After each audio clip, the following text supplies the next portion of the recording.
Oke, halo teman-teman. Selamat datang di pertemuan pertama di CCI Network ya. Jadi untuk pertemuan pertama kali ini kita bakal bahas tentang pengenalan jaringan komputer. Oke, masuk ke beberapa tujuan mentoring pada hari ini. Nah, tujuan mentoring ini ada beberapa ya, yaitu yang pertama adalah mengetahui dan memahami konsep OSI layer dan TCP/IP, kemudian mengenal dasar media transmisi kabelan, kemudian mengetahui dan memahami pengalamatan IP address, kemudian mampu mendesain jaringan komputer, kemudian memahami konsep berkaitan dengan komunikasi dan jaringan komunikasi data, kemudian mampu menjelaskan proses transfer informasi, kemudian membedakan perangkat jaringan dari berbagai jenis dan memahami fungsi dasarnya, kemudian yang terakhir protokol jaringan komunikasi data. Oke, kita masuk ke jaringan komunikasi data. Oke, komunikasi data yaitu merupakan pertukaran data antara dua perangkat melalui beberapa bentuk media transmisi, contohnya seperti kabel kawat. Jadi komunikasi data itu atau jaringan komunikasi data itu bisa disebut jaringan komunikasi jika ada dua perangkat yang terhubung, bisa menggunakan beberapa media transmisi. Jadi untuk terjadinya data komunikasi, perangkat itu harus berkomunikasi menjadi sebuah bagian dari sistem komunikasi yang terdiri dari kombinasi dari hardware atau perangkat fisik dan perangkat lunak, atau bisa kita sebut sebagai program. Jadi bisa kita lihat dari gambarnya ya. Ini ada beberapa studi kasus dari jaringan komunikasi data.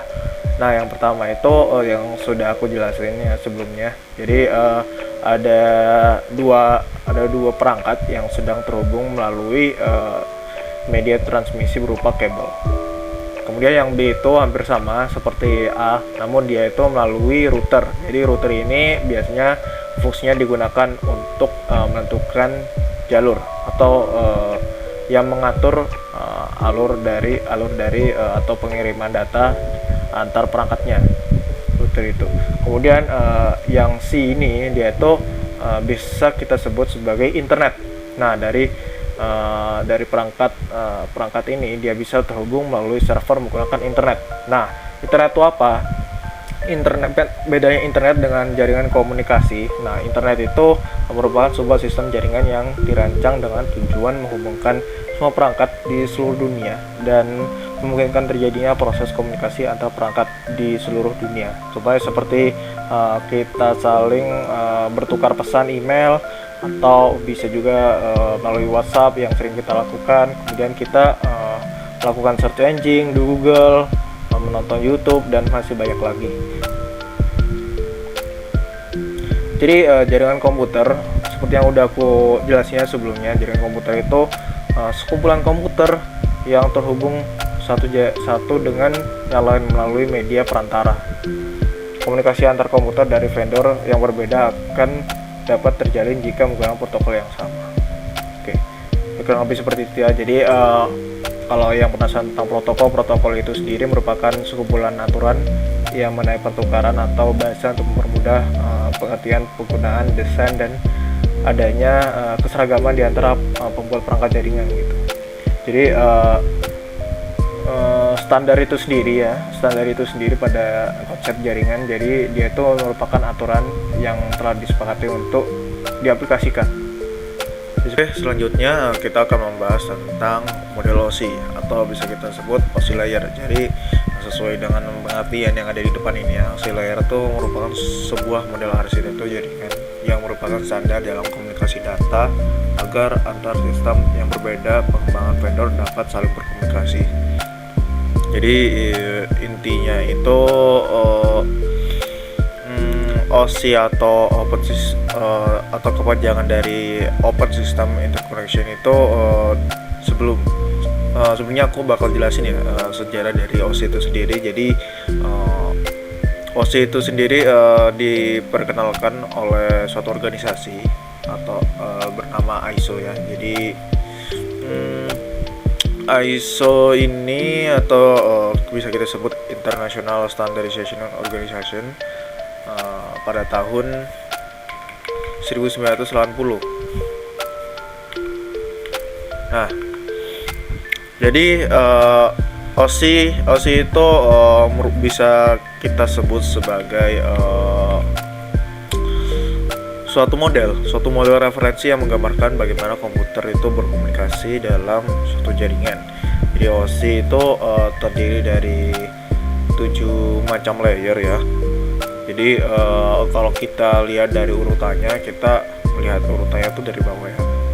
Physical layer, data link layer, network, transport, session, presentation, dan application.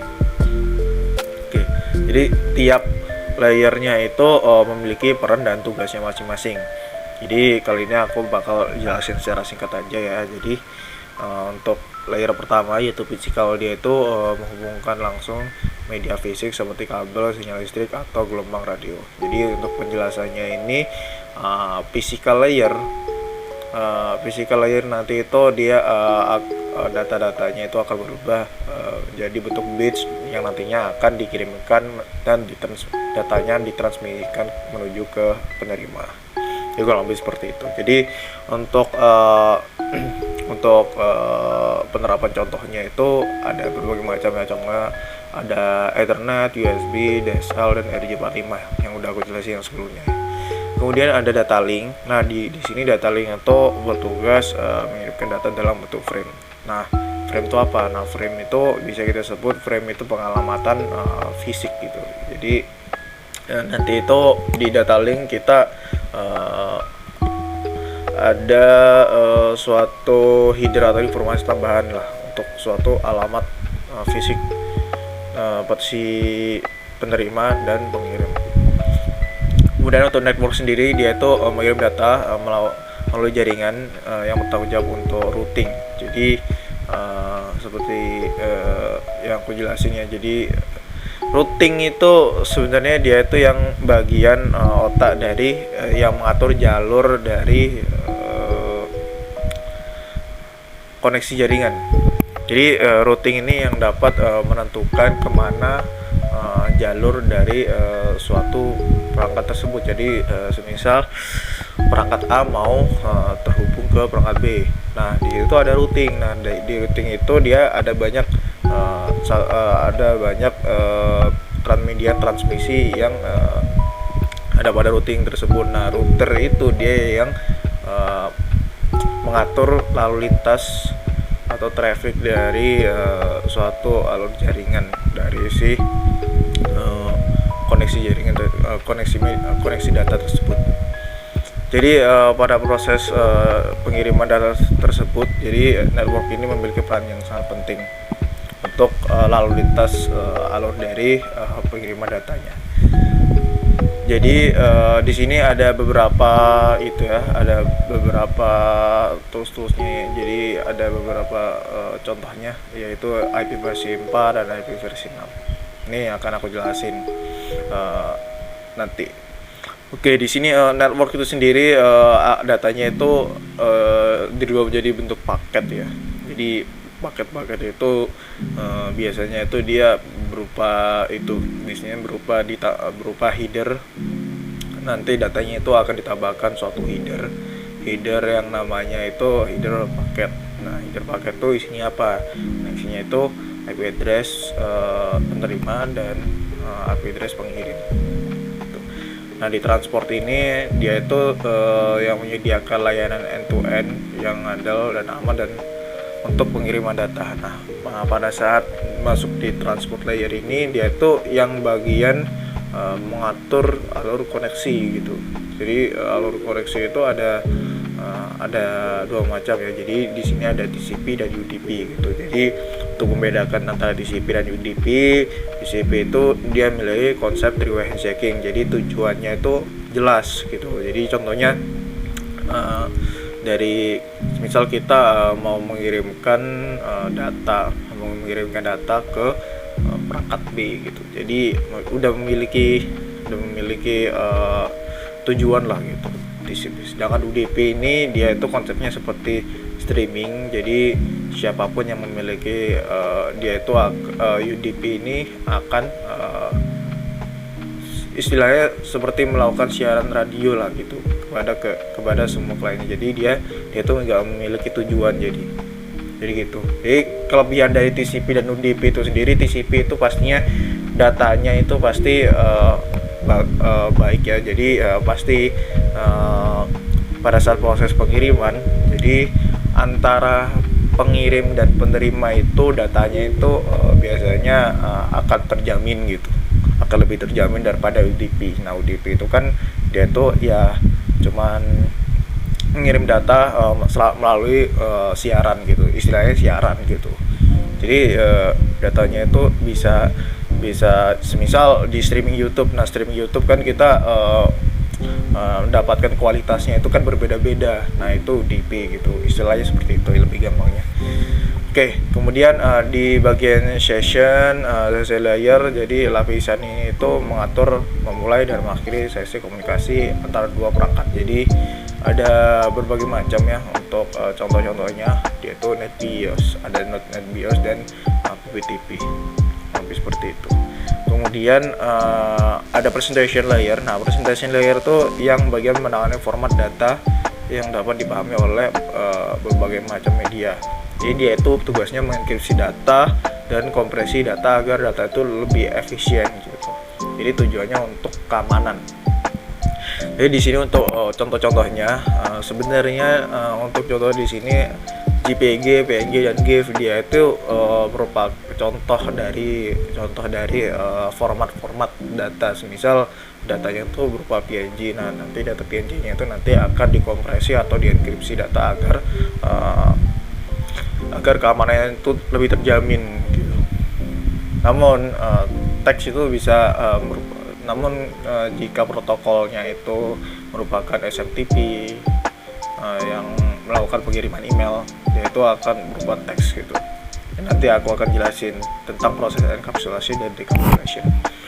Oke, yang terakhir di sini application layer ya. Nah, aplikasi layer ini suatu aplikasi yang menangani layanan aplikasi contoh seperti email, web browsing dan protokol aplikasi lainnya. Jadi contohnya itu ada HTTP atau HTTPS. Nah, HTTPS itu yang udah kalian tahu ya. HTTPS itu merupakan layanan aplikasi web browsing.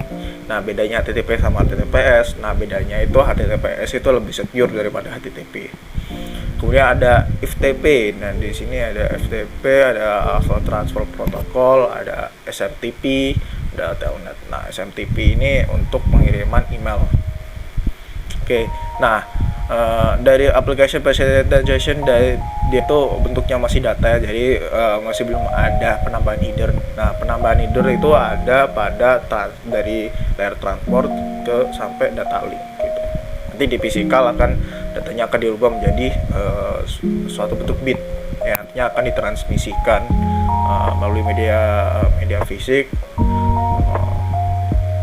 fisik atau media berupa gelombang radio. Jadi contohnya seperti itu, yang nantinya akan sampai ke penerima. Oke, masuk kita ke studi kasus. Nah, studi kasusnya ini aku bakal jelasin ke bagian ini. Nah, semisal studi kasusnya ini ada si Aaron dan Putra. Nah, Aaron ingin mengirim pesan ke Putra. Nah, Aaron dan Putra ini ceritanya dia itu berbeda kota gitu. Jadi istilahnya dia ingin mengirim suatu email atau proses mengirim suatu pesan email menggunakan SMTP gitu. Jadi proses yang dilalui oleh pesan email ini hingga bisa terkirim dan dibaca oleh penerima, yaitu si Putra, dia itu melibatkan dua proses utama, yaitu proses encapsulation dan decapsulation. Jadi fun fact-nya ya, jadi aku akan jelasin secara singkat encapsulation dan decapsulation. Nah, encapsulation itu intinya lebih gampangnya itu pemaketan. Jadi data-data itu yang awalnya tuh hanya berbentuk data teks gitu, misal data teks halo, nah dia itu akan dipaketkan, contohnya hampir sama seperti paket. Nah, paket itu nantinya akan dibungkus, yang nantinya akan diberikan alamat tujuan yang nantinya akan dikirim ke penerima. Nah, itu namanya pemaketan. Kalau decapsulation dia itu pembongkaran paket. Jadi semua header yang dia punya atau bentuk-bentuk dia awalnya bit data dia itu akan dibongkar. Nah, nantinya itu outputnya akan sama seperti pengirim. Jadi teksnya itu halo, nanti di penerima itu halo gitu. Kurang lebih seperti itu. Oke, jadi contoh Aaron tuh dia menulis email menggunakan klien email, contohnya seperti Microsoft Outlook atau Gmail ya. Pada studi kasus ini, jadi setelah email itu ditulis, data yang disiapkan itu akan melalui suatu protokol berupa SMTP. Oke, sorry ini ada itu.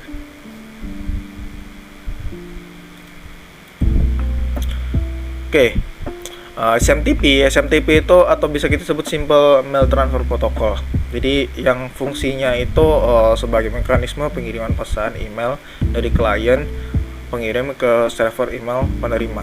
Jadi pada application layer dia itu menggunakan protokol yang namanya itu SMTP untuk pengiriman datanya, untuk melakukan pengiriman pesan email dari klien pengirim ke server penerima.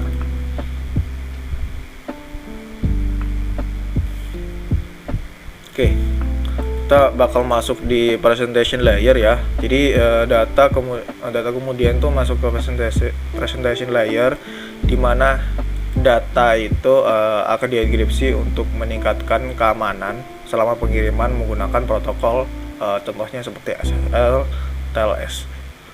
Kepanjangan dari SSL TLS itu Secure Socket Layer Transport Layer Security, yang memiliki tugas mengenkripsi data.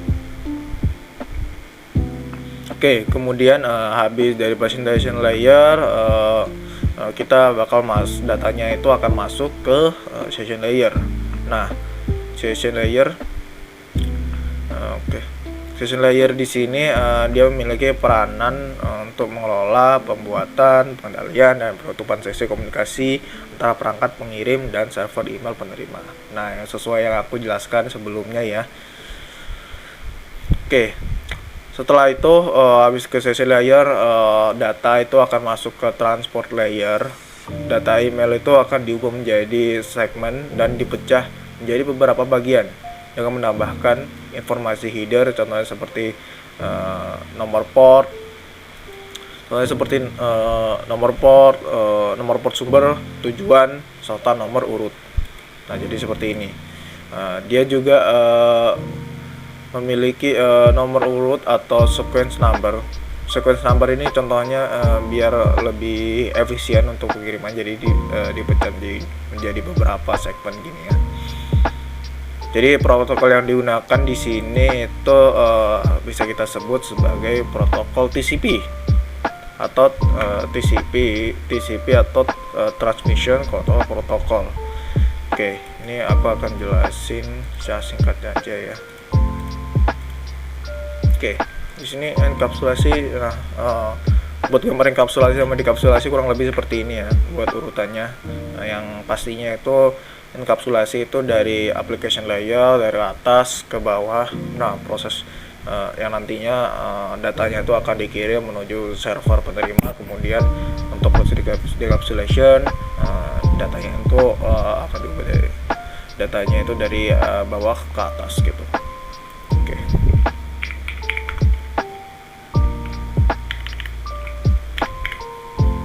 Oke, kita bakal masuk ke sini aja.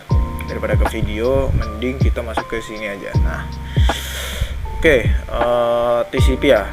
Nah, TCP itu lebih gampangnya untuk proses TCP atau Transmission Control Protocol. Dia itu merupakan protokol yang menyediakan komunikasi yang handal dan berorientasi koneksi atau connection oriented.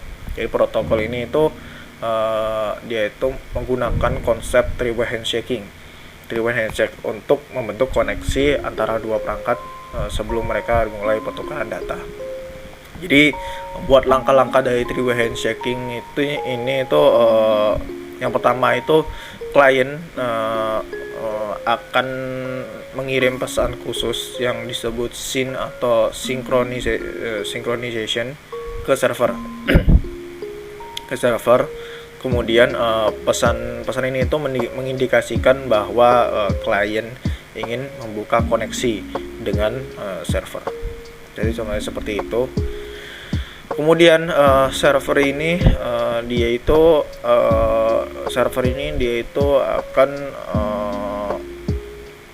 akan mengirim pesan respon dengan mengirimkan pesan berupa SYN ACK atau SYN synchronization acknowledge segment kembali ke klien. Pesan ini itu menandakan bahwa server itu bersedia membuka koneksi dengan klien.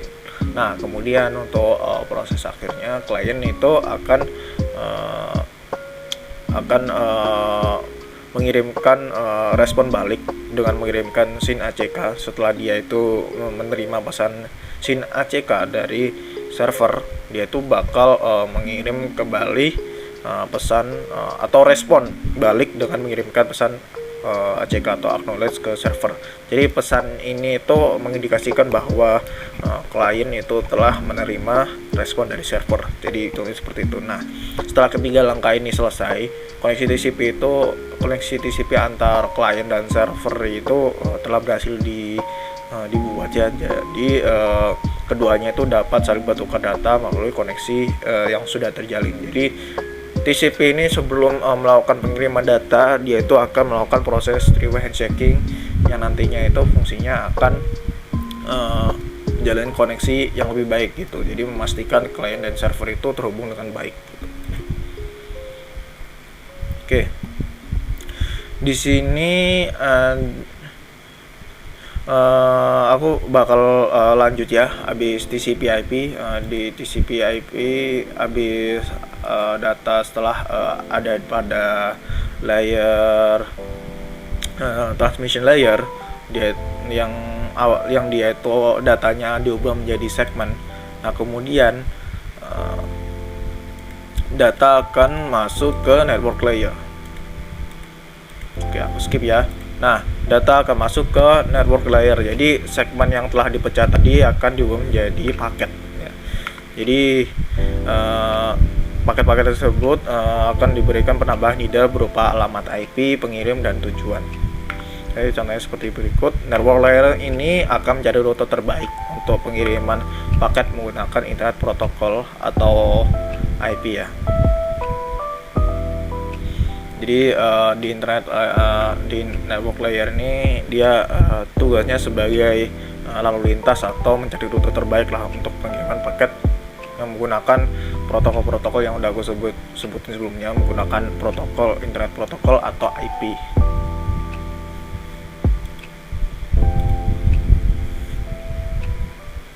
Oke, masuk ke data link layer. Nah, di data link layer ini paket dari network layer itu akan diubah menjadi frame yang berisi alamat MAC atau alamat fisik atau kepanjangan dari MAC itu sendiri ya, media access control gitu.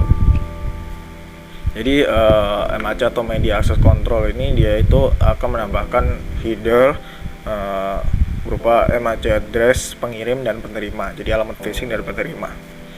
Jadi pada masuk ke data yang layer ini, data itu akan diubah menjadi frame. Jadi data pada masuk ke data link ini, data yang itu akan diubah menjadi data bentuk frame. Nah, nanti itu kalian akan mengenal yang namanya broadcast. Nah, pada awal komunikasi, nah broadcast itu sebenarnya dia itu melakukan suatu percobaan gitu. Bukan percobaan sih, pengenalan sih. Jadi sebelum terjalin koneksi itu biasanya itu broadcast dia itu melakukan tes koneksi. Koneksi mana? Koneksi menggunakan alamat fisik MAC address sebelumnya ya. Jadi ini gambarannya yang lebih. Nah, jadi intinya dia itu melakukan siaran atau gimana ya istilahnya. Dia itu intinya sebelum dia itu gimana sih cara dia itu mengetahui perangkat mana yang cocok dengan MAC address-nya gitu. Jadi dia itu melakukan broadcasting atau membanjiri jaringan dari setiap jaringan yang terkoneksi dengan dia. Jadi MAC address mana yang yang cocok dengan alamat IP tujuannya gitu. Jadi yang cocok dengan alamat IP tujuannya itu yang mana, nanti dia akan menjawab si penerima ini. Semisal penerima ini dia itu menjawab broadcasting dari pengirim, jadi broadcasting dari routing ini. Kemudian dia itu menjawab, ternyata alamat fisik atau MAC address ini dia itu memiliki IP yang cocok nih. Berarti koneksinya itu melalui koneksi ini gitu. Jadi untuk alur dari broadcasting itu sendiri seperti itu. Oke, setelah masuk ke data link layer, biasanya untuk proses akhirnya dia itu masuk ke physical layer ya. Jadi di physical layer ini frame-frame dari data link layer itu nanti akan diubah menjadi bit yang kemudian itu dikirim melalui media fisik. Jadi menuju alamat MAC tujuannya yang udah aku jelasin sebelumnya. Di saat data itu mencapai server email tujuan, proses dekapsulasi itu akan dimulai. Namun proses dekapsulasi ini bedanya dengan enkapsulasi, dia itu urutannya itu terbalik. Jadi physical layer ke dari presentation layer ke physical layer. Nah, decapsulation layer yaitu dari physical layer ke presentation layer. Oke. Saat data yang mencapai server email tujuan, proses decapsulation dimulai. Kemudian kita bakal masuk ke layer pertamanya. Jadi bit-bit yang diterima itu akan dirubah menjadi frame. Kemudian data-data frame yang sebelumnya itu akan ini aku bakal jelasin aja deh. Jadi bit-bit yang diterima itu akan diubah menjadi frame. Kemudian dari frame itu sendiri kemudian akan menuju ke paket. Nah, pada masuk ke frame ini dia itu akan berubah ya. Jadi istilahnya kayak gini. Mana sih? Nah, ini masuk ke physical layer. Nah, physical layer data bitnya itu akan diubah menjadi data link, menjadi frame yang akan masuk ke data link. Nah, dari data link ini header-headernya itu akan diambil kembali, yang nantinya itu akan masuk ke network layer. Nah, network layer header data link ini MAC address tadi ya, MAC alamat fisik tadi ya. Kemudian masuk ke network layer. Nah, network layer ini datanya itu yang diubah menjadi paket. Data paket itu headernya akan header berupa alamat IP address dan IP penerima, dia itu akan diambil kembali, akan dihapus lah istilahnya. Kemudian masuk ke transport layer, data paket tadi akan diubah menjadi data-data segmen yang sebelumnya itu terpisah atau menjadi beberapa segmen itu akan disatukan kembali dan juga header-headernya itu akan dihapus, header port pengirim dan penerima. Oke, kurang lebih seperti itu. Kita skip ke session layer, kita masuk ke presentation layer. Nah, presentation layer itu data yang telah dienkripsi tersebut yang melalui proses enkapsulasi yang sebelumnya kita jelaskan akan melakukan proses dekripsi atau diubah menjadi format yang dapat dibaca. Jadi terakhir di application layer. Nah, di application layer ini kita masuk ke sini. Nah, di application layer ini email yang diterima akan diurai oleh klien email penerima yang ditampilkan sebagai pesan email yang dapat dibaca. Jadi ini itu menunjukkan bagaimana perjalanan data melalui model OSI saat mengirim email, termasuk proses enkapsulasi dan dekapsulasi dari setiap lapisannya, serta protokol yang digunakan dalam setiap langkahnya. Jadi seperti itu untuk penjelasan dari OSI layer. Kemudian dari OSI layer itu sendiri ada model TCP/IP. Nah, model TCP/IP ini sebenarnya nggak beda jauh ya dengan OSI layer. Dia itu kita bakal masuk ke pengertiannya dulu lah untuk urutannya. Jadi model TCP/IP atau Transmission Control Protocol, Internet Protocol adalah suatu kelompok protokol yang mengatur komunikasi data komputer di internet. Jadi agak beda jauh ya. Jadi dia tuh pengelompokannya itu lebih gampang gitu. Jadi protokol ini tuh menggunakan sangat pengelamatan yang sederhana yang disebut sebagai alamat IP yang mengizinkan hingga beberapa ratus juta komputer untuk dapat saling berhubungan satu sama lain. Jadi istilahnya dia itu ya versi yang lebih sederhana lah. Yang bisa kita lihat dia itu memiliki 4 layer, yaitu application, transport, internet, dan network. Nah, kalau dilihat dari sini kan dia itu dari OSI layer yang basic reference, model referensi itu yang AD7. Dia itu pada masuk di TCP model, yaitu application presentation session akan menjadi layer application, kemudian transport akan masuk ke transport, network internet, kemudian data link dan physical akan masuk ke network interface. Oke, kita bakal masuk ke fungsi dari protokol TCP/IP. Oke. Jadi fungsi protokol TCP/IP ada berbagai macam ya. Jadi ini aku bakal jelasin yang pertama. Pertama itu melakukan deteksi adanya koneksi fisik atau ada tidaknya komputer atau mesin lain. Jadi bayangin jika kalian tuh bakal datang ke suatu pesta lah gitu. Jadi kalian tuh pengen berbincang dengan teman duduk di meja lain. Jadi sebelum kalian tuh berbincang, kalian tuh harus memastikan teman kamu tuh ada gitu kan. Jadi kamu mungkin bakal mencari teman kamu. Kamu akan melambai memastikan dia itu melihat kamu. Jadi intinya itu pada proses di dunia jaringan ini, TCP/IP itu fungsinya seperti mengetahui apa komputer atau perangkat lain yang ingin kamu hubungi itu benar-benar ada dan siap berkomunikasi gitu. Jadi fungsi pertama seperti itu. Kemudian fungsi kedua di sini ya, bagaimana mengawali dan mengakhiri suatu pesan. Jadi sebelum mulai mengobrol contohnya kita analogikan dengan yang gampang lah ya. Jadi sebelum mulai ngobrol dengan teman kalian, kalian tuh mungkin akan menyapa dulu kan. Jadi misalnya dengan berkata halo apa kabar gitu. Jadi setelah itu ketika percakapan selesai, kamu akan mengatakan selamat tinggal, sampai jumpa. Jadi itu nggak beda jauh sama TCP/IP, tapi dalam cara kerja TCP/IP itu cara kerjanya itu dengan cara yang hampir serupa lah gitu. Jadi dia itu mengatur bagaimana sebuah percakapan dimulai dan diakhiri. Jadi ini itu penting supaya komunikasi antara dua perangkat bisa dimulai dengan benar dan berakhir dengan lancar gitu. Kemudian melakukan metode jabat tangan. Nah, TCP itu kan dia menggunakan handshaking.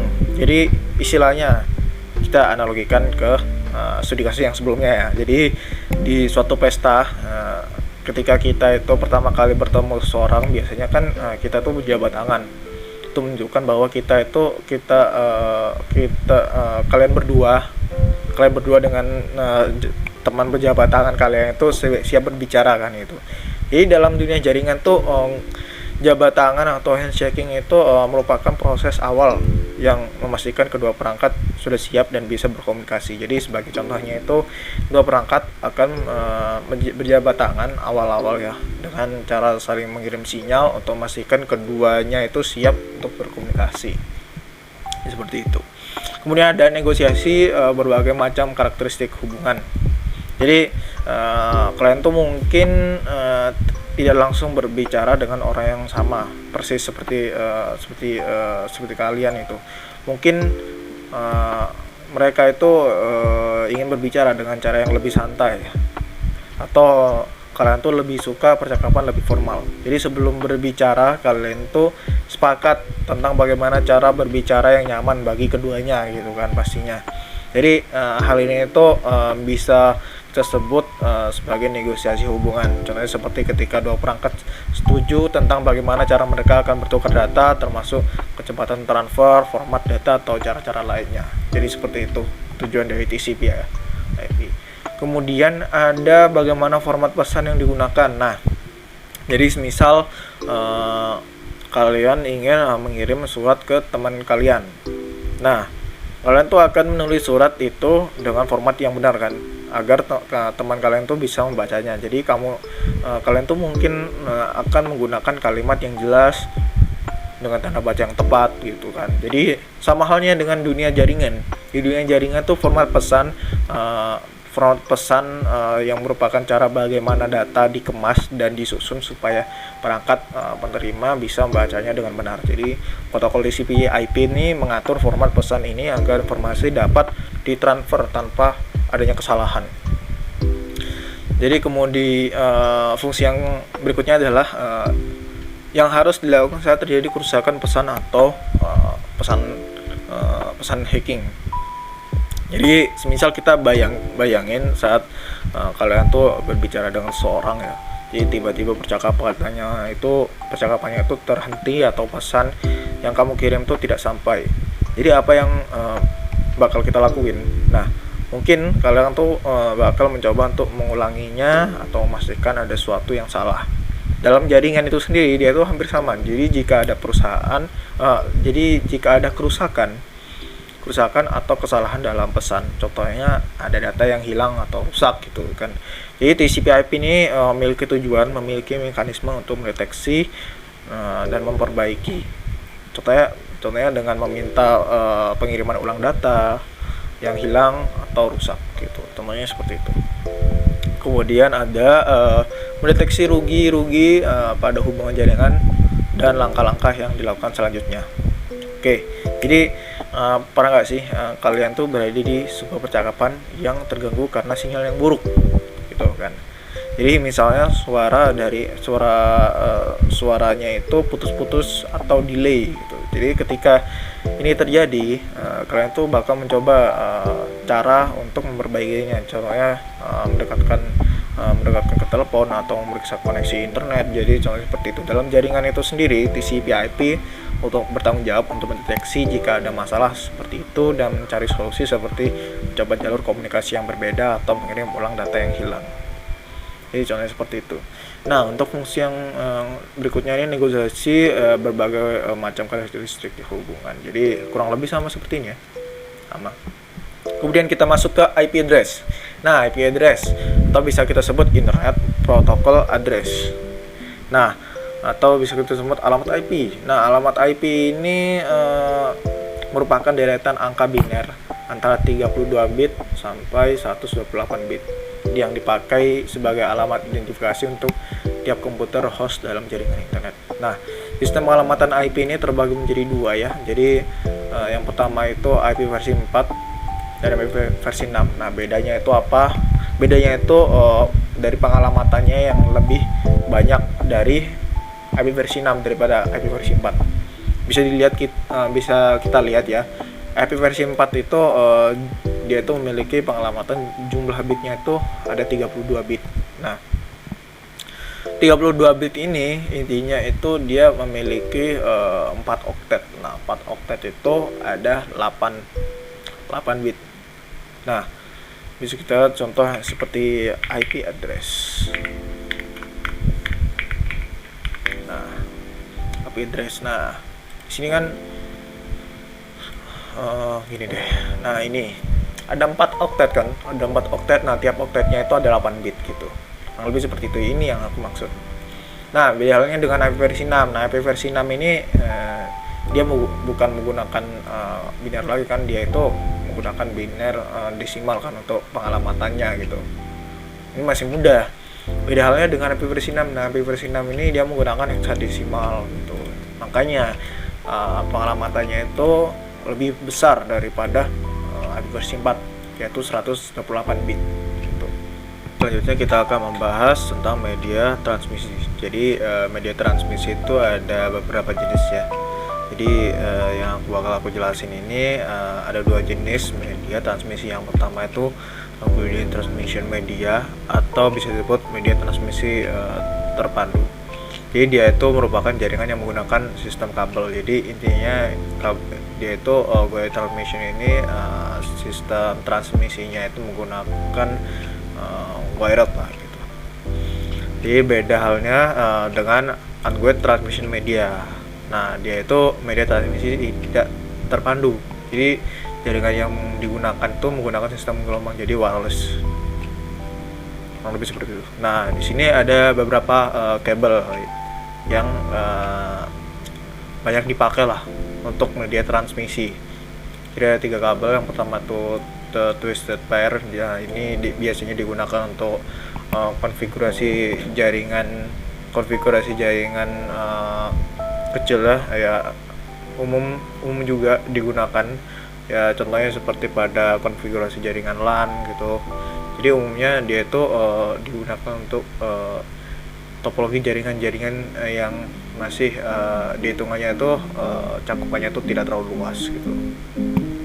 Jadi kemudian ada coaxial cable. Nah, coaxial cable ini biasanya ada pada kabel televisi ya. Kalau kalian lihat bentukannya itu pasti kalian itu familiar. Kalau kabel coaxial cable ini sering dijumpai pada kabel televisi. Kemudian optic fiber. Nah, optic fiber ini sering kita lihat pada jaringan masa kini ya. Jadi optic fiber ini dia itu menggunakan pantulan cahaya untuk pengiriman datanya.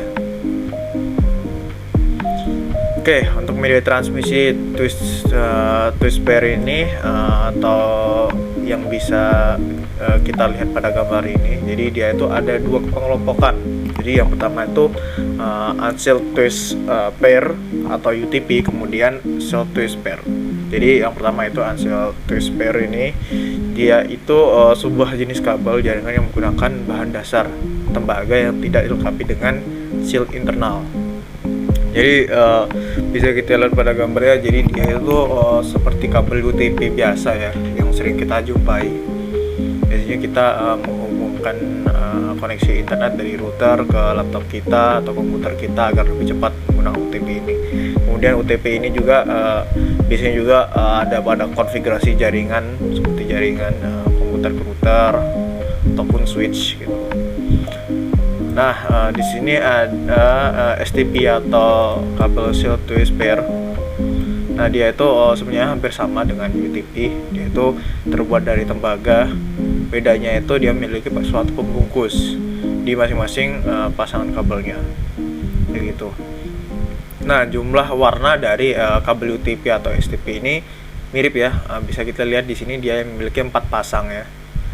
Dia memiliki 4 pasang yang nantinya tuh pada saat pemasangan kabel UTP dia itu memiliki urutannya masing-masing. Nah, di sini ada beberapa jenis pemasangan kabel UTP atau urutan kabelnya dari ujung A ke ujung B. Nah, kita bakal bahas yang pertama yaitu kabel string. Nah, kabel string ini menghubungkan antara perangkat yang berbeda jenis seperti komputer hub, router ke switch, router ke hub, dan masih banyak lagi. Jadi string ini dia itu kebanyakan sering digunakan untuk menghubungkan antar perangkat yang berbeda jenis gitu. Jadi karena itu dari ujung A ke ujung B nya itu warnanya sama kalau dari deskripsi gambarnya. Kemudian ada crossover. Nah, kabel crossover ini dia itu beda halnya menggunakan koneksi jaringan peer to peer. Jadi perangkat yang digunakan tuh biasanya itu sejenis. Contohnya itu komputer ke router. Nah, komputer ke router itu bersama ya. Jadi dari switch ke switch juga gitu. Nah, untuk penggambarannya itu dia urutan kabelnya antara ujung A ke ujung B itu sedikit berbeda ya. Jadi dari kita lihat di gambar ini ada 2 pasangan yang tertukar. Jadi contohnya seperti ujung A, jadi ujung A pasangan oranye dengan pasangan hijau itu terbalik, hanya dibalik saja, kurang lebih seperti itu. Nah, biasanya kalau yang sering kita jumpai itu kan kabel string kan. Nah, pada umumnya itu kabel strike itu dia sebenarnya bisa aja digunakan pada komputer atau jaringan atau perangkat yang sejenis gitu. Jadi kebanyakan orang-orang tuh entah kenapa mereka itu lebih beralih ke strike gitu. Jadi kebanyakan strike gitu. Meskipun kalau crossover tuh masih bisa, tapi kebanyakan strike untuk lebih mempermudah dari ujung A ke ujung B gitu. Jadi tidak ada perbedaannya. Jadi kebanyakan untuk pemasangan kabel itu ujung A ke ujung B itu masih cukup banyak digunakan.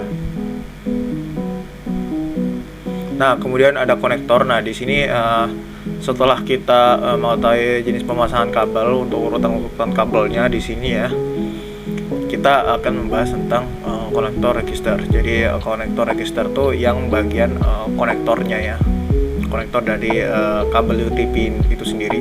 Yang pertama itu ada konektor register jack 45 atau RJ45.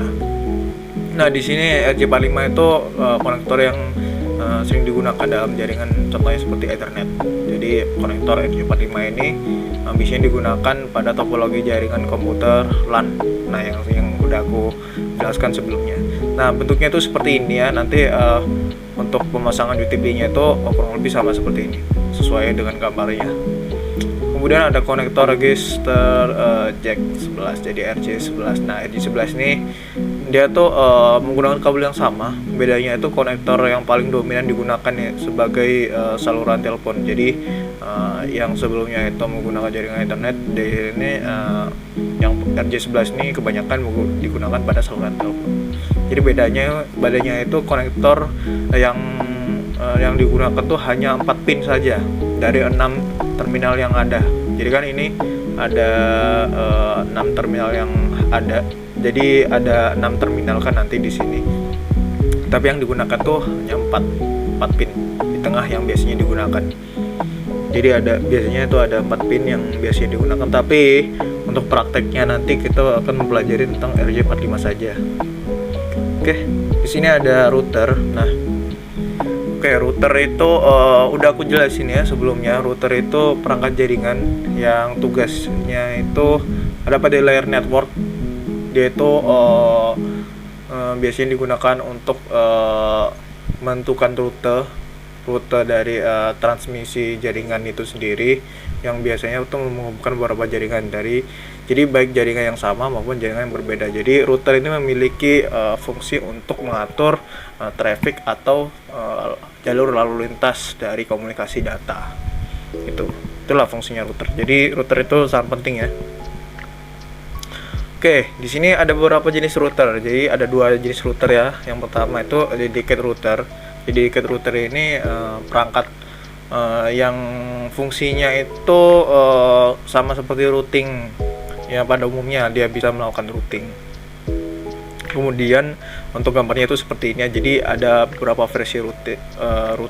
Ada router yang besar atau mikrotik yang sering kita temuin ya. Jadi ada juga yang router yang versinya seperti ini, jadi lebih besar. Kemudian ada PC router. Nah, PC router merupakan router yang dibuat dari sebuah PC. Jadi PC router biasanya dioperasi karena adanya sistem operasi yang digunakan pada PC tersebut. Biasanya operating system yang digunakan adalah Linux. Jadi ada beberapa router ya, router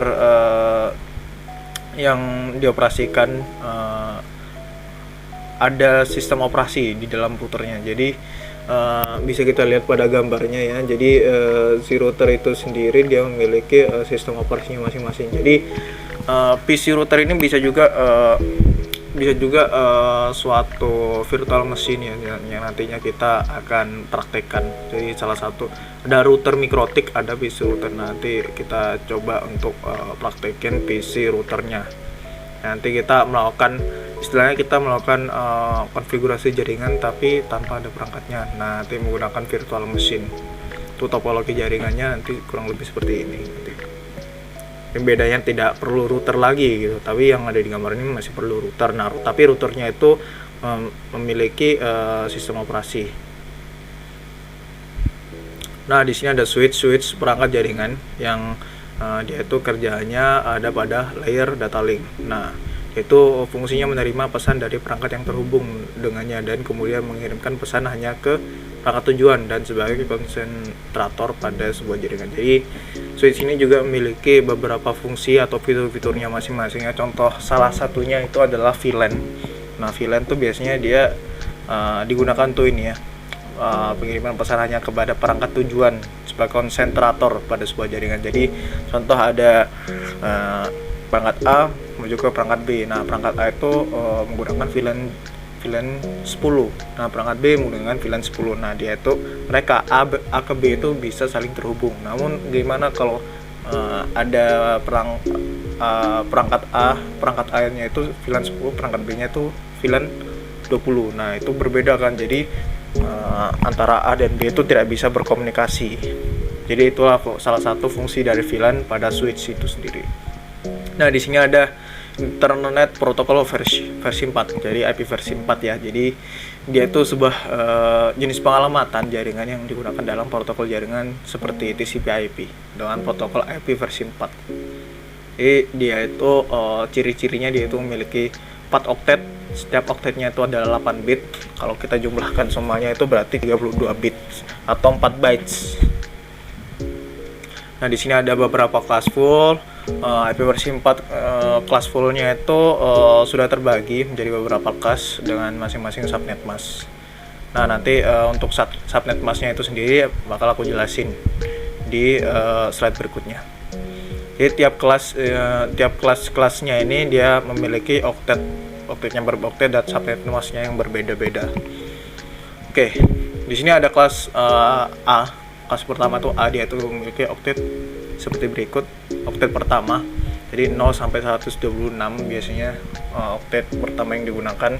Jadi subnet masknya itu bisa kita lihat 255.0.0.0. Nah, dari subnet mask ini kita dapat mengindikasikannya bahwa kelas IP ini dia memiliki subnet masknya itu 255. Nah, sisanya itu adalah hostnya. Jadi 255 ini networknya, jaringannya gitu. Sisanya adalah hostnya gitu. Jadi bisa kita lihat ya, 255 ini dalam satuan desimal nanti bisa diubah ke biner gitu. Kalau lebih seperti itu ya. Jadi kalau kelas IPB, nah IPB itu subnet masknya seperti ini. Dia itu memiliki 255 untuk networknya, kemudian sisanya 0.0 dia itu hostnya. Kemudian sama halnya dengan C. Nah, C itu dia subnet masknya itu 255.255.255. Nah, hostnya itu sisanya .0 gitu. Nah, sebenarnya ada kelas kelas IP-nya itu yang D multicast dan E reserver. Tapi kebanyakan yang digunakan itu adalah kelas IP A, B, dan C gitu yang sering digunakan, terutama untuk subnetting. Nah, di sini classless dari subnetting itu dapat dilakukan sesuai dengan kebutuhan, sehingga IP versi 4 classless ini lebih fleksibel dan efisien. Namun ada beberapa alamat yang tidak bisa dijadikan alamat host. Jadi di masing-masing kelasnya itu ada memiliki range yang udah aku jelasin ya sebelumnya. Contohnya seperti berikut ya. Kelas A range seperti ini, kelas B range seperti ini. Bisa kalian lihat kelas C range-nya kurang lebih seperti ini. Nah, langsung aku masuk ke materi subnetting ya.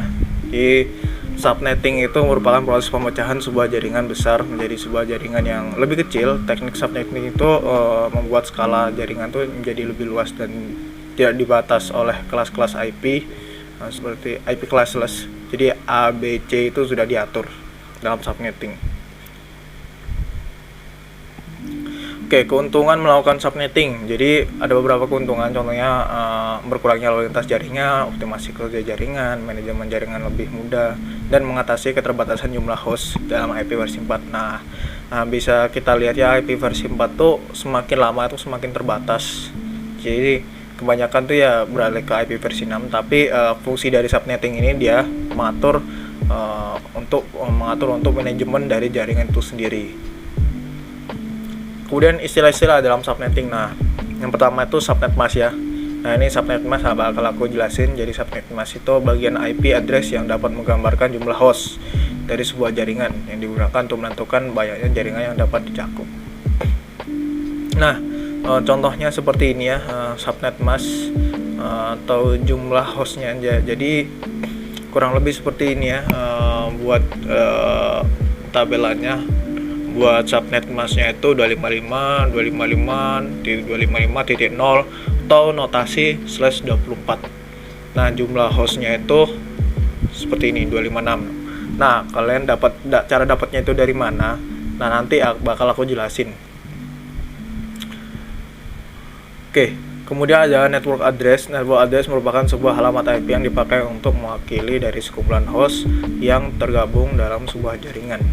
Nah, biasanya network address tuh dalam setiap jaringan atau setiap jaringan tuh dia mewakili sekumpulan host-host. Jadi dia tuh sebagai awalan dari setiap jaringan. Kemudian ada broadcast address. Nah, broadcast address itu dia tuh alamat yang digunakan sebuah IP untuk mengirimkan paket data ke semua host yang ada dalam sebuah jaringan atau LAN. Nah, jadi broadcast ini memiliki peranan untuk mengetahui, untuk istilahnya tuh dia membanjiri data setiap jaringan yang terhubung dengan dia gitu. Jadi untuk melakukan pengenalan. Nah, maksudnya pengenalan tuh MAC address ini atau alamat fisik ini dia itu yang alamat fisik mana yang memiliki IP address ini. Jadi fungsinya seperti itu. Jadi contoh seperti ini. Nah, alamat IP ini dia network address-nya 1.0.192.168.1.0. Nah, dia itu network address-nya sebagai perwakilannya. Kemudian broadcast address-nya dia itu sebagai pengiriman paket data ke semua host. Oke, di sini ada istilah-istilah lainnya. Yang pertama CIDR dan VLSM. CIDR itu classless interdomain routing. Jadi itu merupakan mekanisme routing dengan membagi alamat IP jaringan ke dalam kelas-kelas seperti A, B, dan C. Kemudian ada VLSM atau variable length subnet mask. Jadi dia itu metode perhitungan IP address dengan memberikan suatu network address lebih dari satu subnet mask, di mana subnetting yang digunakan tuh berdasarkan jumlah host, sehingga akan semakin banyak jaringan yang akan dipisahkan. Oke, selanjutnya kita akan membahas tentang subnetting. Nah, di sini subnetting ada tabel-tabel dari subnettingnya. Jadi untuk tabel ini tuh biasanya fungsinya untuk mempermudah kalau saja untuk perhitungannya ya, untuk pengecekannya. Jadi di sini bisa kita lihat di sini ada kolom subnet mask. Subnet mask ini berupa subnet mask, dia tuh biasanya untuk mengetahui host dan networknya tuh ada apa aja gitu. Jadi subnet mask ini cukup berguna nanti di subnetting. Kemudian ada CIDR. Nah, CIDR ini bisa berupa prefix. Nah, prefix ini biasanya itu menunjukkan bahwa dia itu ada di kelas IP mana gitu. Jadi range dari sini dari 8 sampai 15 ini berarti dia masuk ke dalam range IP versi A, kemudian ini IP versi B, IP versi C. Kemudian di sini ada binary notation-nya, konversi desimal ke biner dari subnet mask-nya di sini. Kemudian ada available address. Nah, available address per subnet, jadi dia itu merupakan address atau alamat yang ada total jumlah alamat yang sekiranya itu ada pada subnet mask ini. Oke, masuk kita ke contoh soal. Jadi contoh soal seperti yang ada di berikut ya. Jadi di sini ada diketahui IP address 192.168.2.0/25 ini merupakan prefixnya ya. Jadi maka tentukan yang A, tentukan network ID, kemudian B, tentukan nilai subnet mask, kemudian tentukan broadcast ID, kemudian tentukan nilai range hostnya. Oke, langsung kita masuk ke cara berhitungnya ya. Jadi mula-mula kita ketik terlebih dahulu di Excel. Di sini aku ngasih contoh yang di Excel aja.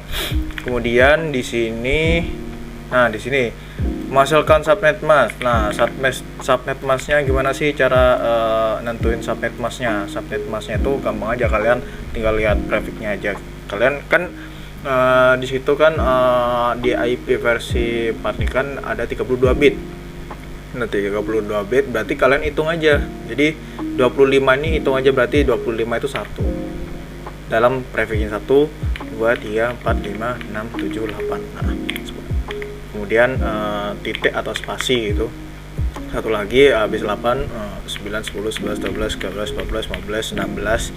Kemudian spasi habis 16, 17, 18, 19, 20, 21, 22, 23, 24. Nah, spasi, nah habis 24, 25. Nah, habis 25 kan ini udah berapa prefix nih? 1, 2, 3. Nah, udah 3. Nah, di sini 4. Berarti 4-nya itu sisanya. Jadi tadi berapa? Tadi 1 nih ya. Berarti tinggal 2, 3, 4, 5, 6, 7, 8. Oke. Jadi untuk subnet masknya itu seperti ini. Udah untuk untuk merubahnya menjadi desimal, jadi seperti ini.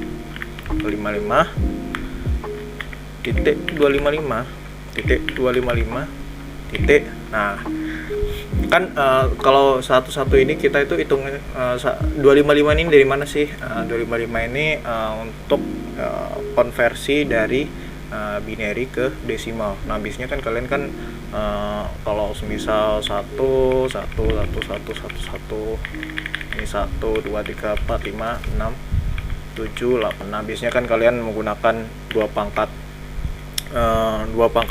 dari 0, dua pangkat 1 gitu kan sampai selesai gitu kan. Jadi kebanyakan kan ada yang kayak gitu. Nah, di sini ada cara lebih cepatnya gitu. Jadi cara cepatnya itu sebenarnya kalian tuh hanya hafal-hafalan saja. Jadi kalian hafalin kombinasi dari ini 128, kemudian masuk ke 64, kemudian masuk ke 32, kemudian masuk ke 16, 8, 4, 2, 1. Oke. Berapa ini? 1, 2, 3, 4, 5, 6, 7, 8. Nah, ada 8 ya. Jadi cara ngitungnya itu kayak gini. Nah, di sini itu kan 1 berarti 1 berarti 1 berarti 1 1 1 1. Nah, berarti kan caranya itu kan kayak gini kan. Berarti 128 dikali 1 hasilnya berapa ini? 28 kan. Nah, hasilnya seperti ini. Nah, cara dari 255 nya itu dia tuh nambahin dari 102. Jadi sini itu dia nambah gini, seperti ini, kurang lebih seperti ini ya. Jadi dia tuh ditambahin semua di 1, karena itu 1 itu ditambahin semua. Nah, kalau kita enter, nah hasilnya 255. Nah, kemudian gimana kalau studi kasusnya kayak gini? Studi kasusnya itu 1. Jadi semisal ini dinolin 0 0 0 0 0 0 0. Nah, ini cuma 1 doang. Nah, itu gimana caranya? Nah, itu gimana cara cara gininya, cara ngitungnya. Jadi cara ngitungnya itu kan berbeda. Jadi kalau 128 dikali 1 berarti 128. Kalau 0 berarti ya 0 gitu. Jadi kayak gini.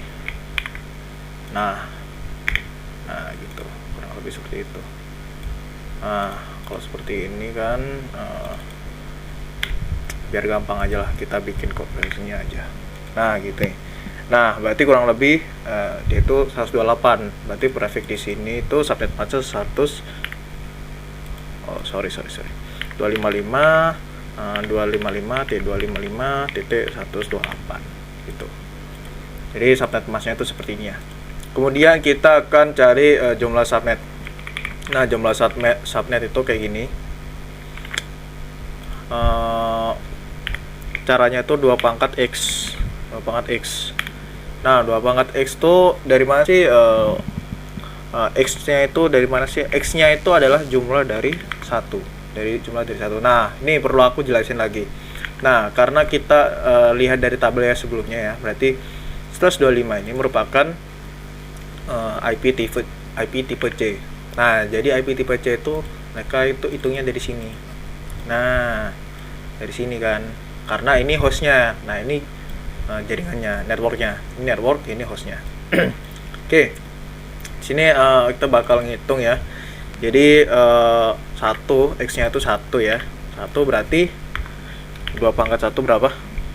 Berarti 2 ya. Berarti 2 pangkat 1 berarti sama dengan 2. Berarti ini mengindikasikan jumlah subnetnya, jumlah jaringannya gitu. Jaringan pada IP ini. Kemudian kita akan cari apa ini? Cari jumlah host per subnet. Nah, jadi ini jumlah host per subnet tuh dia itu jaringannya. Nah, kita bakal jumlah subnet itu kan sebelumnya itu jaringannya. Nah, dalam setiap subnet itu ada hostnya. Nah, kita bakal tentuin jumlah hostnya dengan cara 2 pangkat Y kemudian dikurangi 2. Oke. Nah, Y-nya itu kita ambil dari nolnya. Nah, nolnya. Misal di sini nolnya ada berapa nih? Ada berapa? Berarti nolnya itu ada kan tadi tuh jumlahnya 8 dikurangi 1 jadi 7 kan. Jadi 7 berarti 2 pangkat 7 dikurangi 2. Berarti 2 pangkat 7 itu 128. Duh, aku nggak lupa.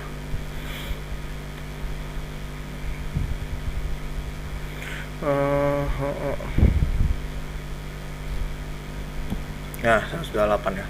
Takut salah guys. Jadi 128 ya. Ini dikurangi 2 berarti 126. Jadi jumlah host per subnetnya itu berarti 126. Oke, kurang lebih seperti itu. Ini kita bakal nyari blok subnet. Nah, blok subnet ini dia itu blok subnet itu network di setiap subnetnya gitu. Jadi networknya itu dia itu setiap subnetnya itu dia itu ngabisin IP berjumlah 128 gitu. Jadi contohnya seperti berikut ya. Ini subnet tuh kita ambil caranya tuh kayak gini rumusnya. Jadi 256 dikurangi nilai oktet terakhir subnet mas. Nah, di sini apa ini? Oktet terakhirnya dia itu kan 128, berarti 256 dikurangi 128. Ini berapa ini? Kalau kalian malas ngitung ya, kalian gini aja deh. 256 dikurangi 128 ini. Kalian enter berarti 128. Jadi hasilnya 128 ya. 128. Oke, kurang lebih seperti itu. Nah, berarti kalian bakal nemuin pola dari subnetnya. Pola dari networknya. Jadi nanti itu pola-pola dari jaringannya atau networknya sini mana ya, di bagian ini bagian network address. Nah, dia itu bakal jadi network addressnya itu yaitu yang pertama pasti 0, dari 0 ya, dari 0 kemudian 128. Nah, ini kita kalau kita itu cukup nambahin ada 2 kan, ada 2 subnet kan, jumlah subnetnya kan ada 2, jumlah subnetnya ada 2 berarti ada 2 network buat perwakilan yang mewakili dari setiap subnetnya. Jadi untuk tabelnya itu pembangunan tabelnya, jadi kita bakal ngisi gini: IP awal, kemudian ada net ID, kemudian ada IP awal, kemudian ada IP akhir, kemudian ada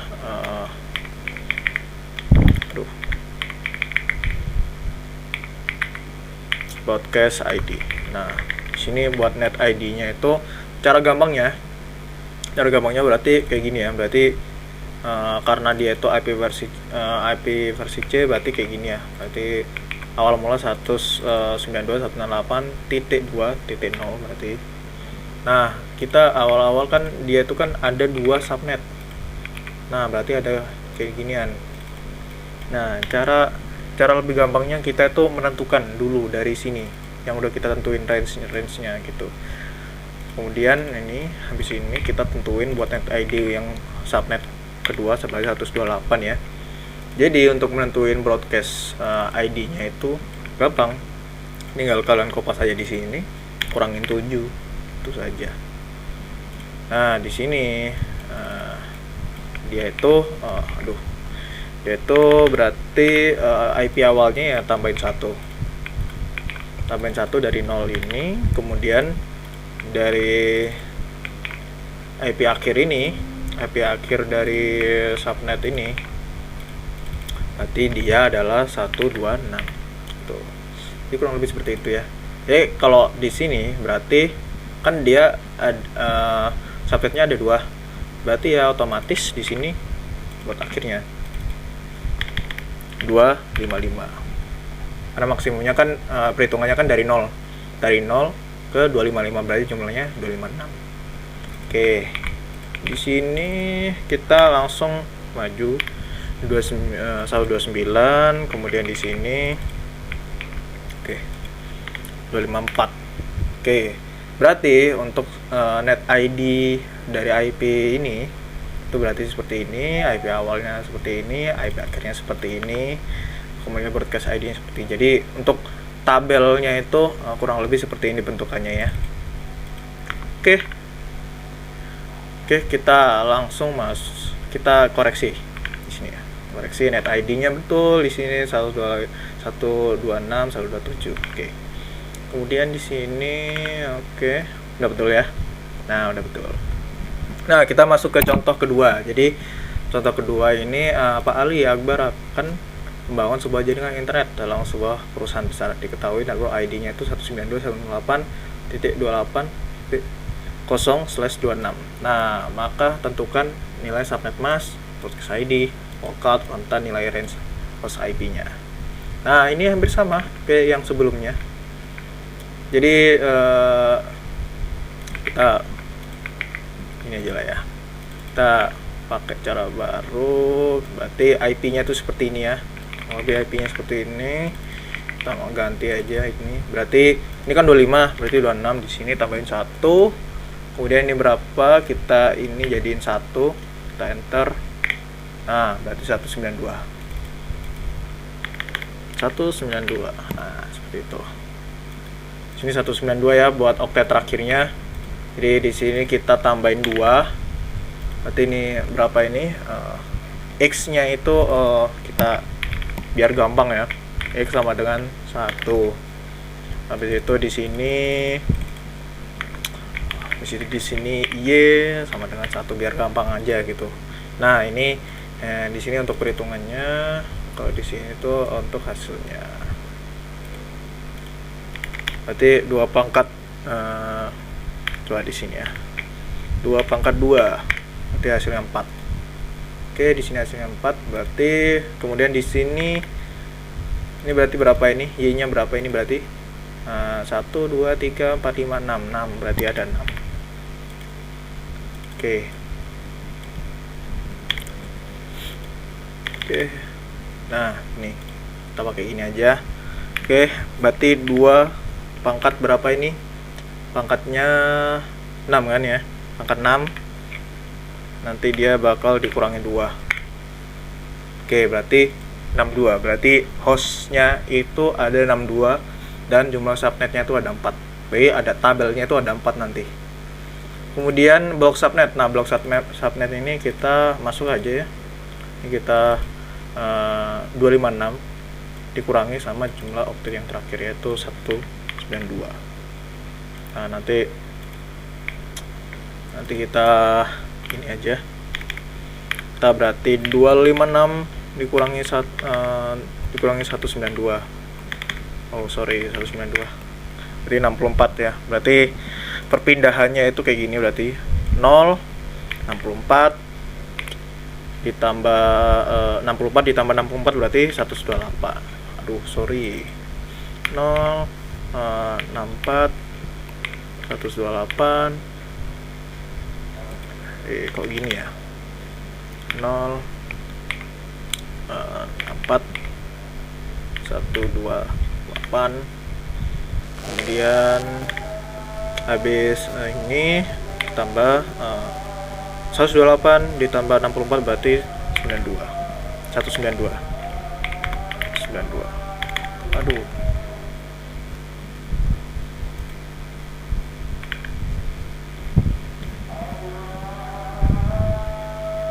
Bentar ya. Tunggu adzan dulu.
Oke, kita lanjut lagi ya. Di sini untuk range-nya dari network address-nya. Jadi di sini udah kita tentuinnya sesuai dengan jumlah subnetnya. Jadi pastiin jumlah subnetnya itu sama ya. Berarti ada 4 di sini, ada 0, 64, 128, 192. Oke. Kita lanjut ke tabelnya. Jadi di sini untuk mempermudahnya itu gini. Biar lebih mudah, kita bakal pakai tabel yang kayak gini aja ya modelannya. Jadi kayak gini, bentar ya, biar lebih mudah aja. Oke, kita kopas di sini untuk IP-nya karena ini IP versi yang C ya. Berarti ini 168 untuk net ID-nya. Kemudian ini berapa ini? 64. Di sini 128. Kemudian di sini 192. Aduh, kebalik tulisannya. Oke. Di sini biar lebih mudahnya kita tuh bakal nentuin dari broadcast ID-nya dulu sebelum IP awalnya. Kita tentuin broadcast ID-nya dulu.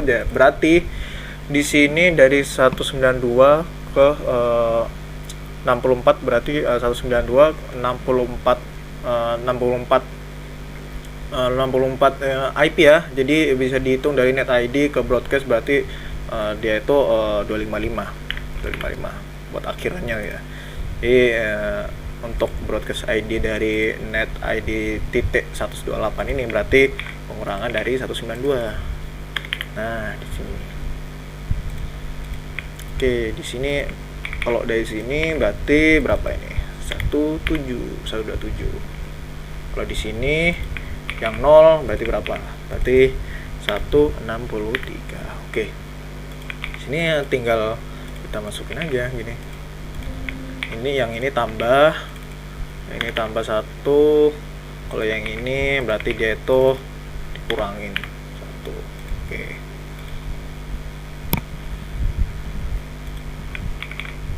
Kalau di sini itu tambahin 1, 5, di sini berarti kurangin.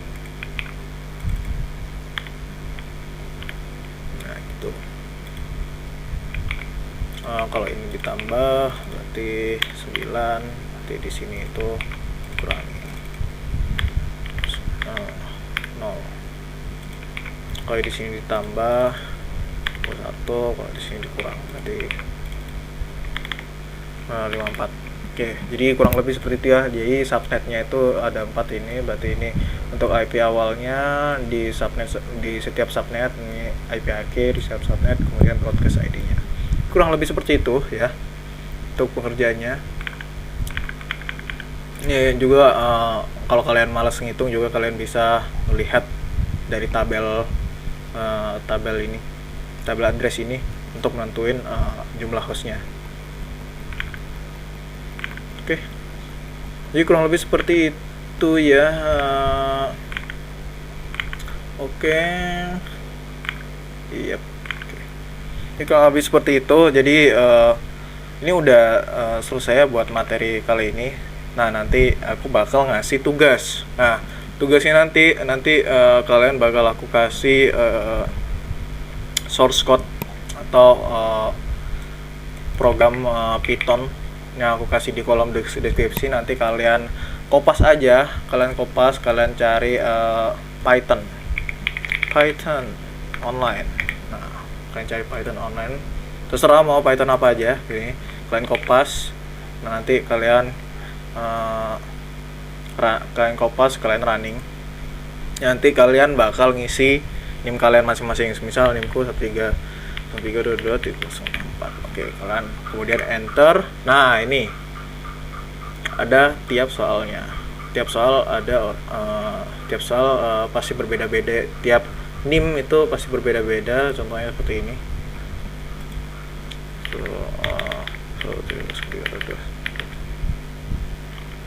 59.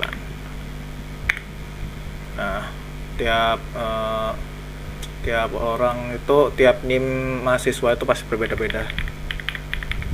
Nah, oke. Nah, ini aku bakal ngerjain buat soalnya. Jadi sebelumnya itu kan IP versi C kan. Nah, berikutnya aku bakal ngasih tutorial buat IP versi B. Sebelumnya itu C. Nah, sekarang pakai yang B. Oke. Di sini IP yang kita dapat itu adalah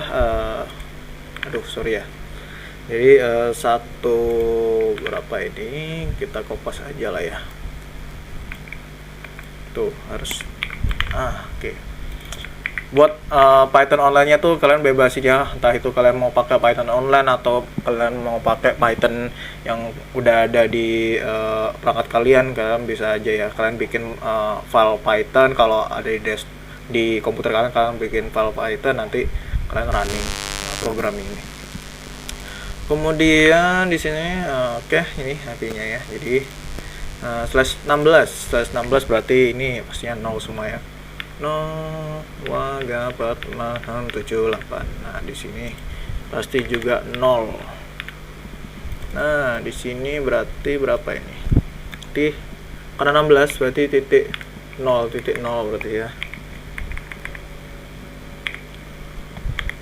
Kurang lebih seperti ini. Kemudian nah di sini. Kemudian di sini karena satunya itu enggak ada, jadi otomatis 2/1. Nah, ngelihatnya tuh satunya dari mana kan, sebelumnya kan dari sini kan. Nah, nanti buat ngitung satunya itu dia itu ngambilnya dari sini. Buat x nya ini ngambilnya dari sini buat satunya. Nah, kita hitung di sini 2 pangkat 0. Nah, berarti satunya ada 0, berarti ada 1, berarti subnetnya ada 1 gitu. Nah, nanti di jumlah host per subnetnya kita pakai cara yang sama. Nah, di sini kita bakal pakai rumus yang sama tapi jumlahnya itu berbeda. Nah, berarti jumlahnya itu kita tuh harus samain. Nah, di sini kan satu, kalau yang X atau subnetnya itu kan ngambil dari sini. Nah, kalau host per subnetnya itu ngambilnya itu di dua-duanya. Karena di IP versi B itu kan dia itu ini networknya, ini networknya. Nah, ini hostnya, ini hostnya. Kan karena dia itu mintanya yang host, berarti kayak gini. Itu berapa ini? Ini 8, ini 8, berarti berapa? 16. Oke. Ini kurang lebih seperti ini ya. Kalian kalau mau ngeceknya juga kalian bisa pakai ini juga ya, buat ngecek bener apa enggaknya perhitungan kalian. Jadi dia itu prefixnya 16 ya, prefixnya 16 berarti 65536. Nah, 36 ini kok beda ini. Nah, 36 ini kan dia addressnya itu semua. Kalau sedangkan ini dia itu host, cuman host doang, host per subnet gitu.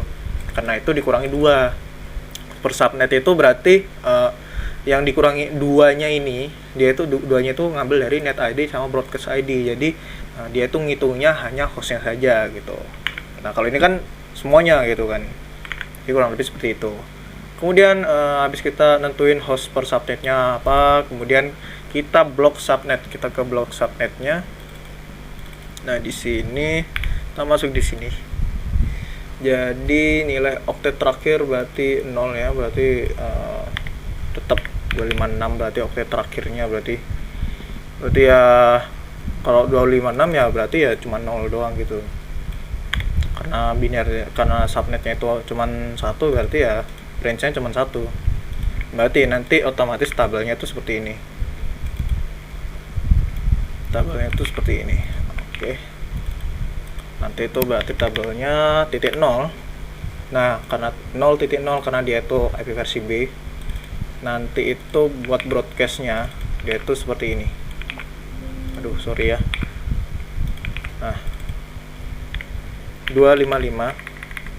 Ini 255. Nah, seperti itu.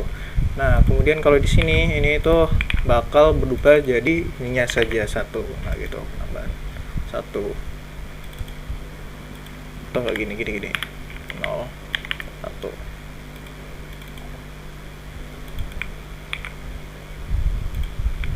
Nah, di sini ini bakal 54. Oke, kurang lebih seperti itu ya. Jadi net ID-nya itu seperti ini, 144.51.0.0. Kemudian IP awalnya itu seperti ini, 144.51.0.1. Jadi untuk IP akhirnya itu 144.51.255.254.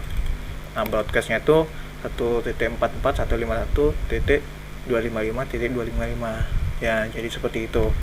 Untuk perhitungannya itu kurang lebih seperti itu. Nah, nanti kalian format pengumpulannya nanti kalian bakal aku kasih buat nih.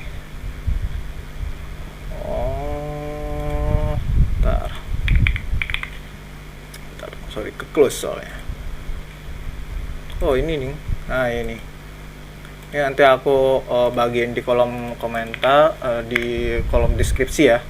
Nah, nanti itu kalian isi buat nama kalian tuh apa, NIM kalian tuh apa, terus habis itu kalian kumpulin screenshot dari hasil runningnya, contohnya seperti ini NIM-nya, terus itu habis itu ini soalnya.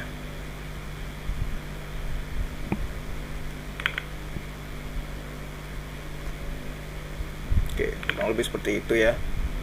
Kemudian untuk kumpulkan jawaban, nah jawabannya kalian bebas mau pakai cara apapun. Maksudnya cara itu kalian mau pakai ini, mau pakai Excel atau mau tulis tangan, terserah, aku kasih kebebasan. Jadi kurang lebih seperti itu. Nah, buat pengumpulannya itu nggak aku kasih tenggat ya. Jadi terserah kalian, ini buat latihan aja gitu. buat subnetting, kurang lebih seperti itu. Oke, itu aja ya buat materi di minggu pertama kali ini. Kurang lebihnya mohon maaf ya. Terima kasih, tetap semangat buat materi berikutnya.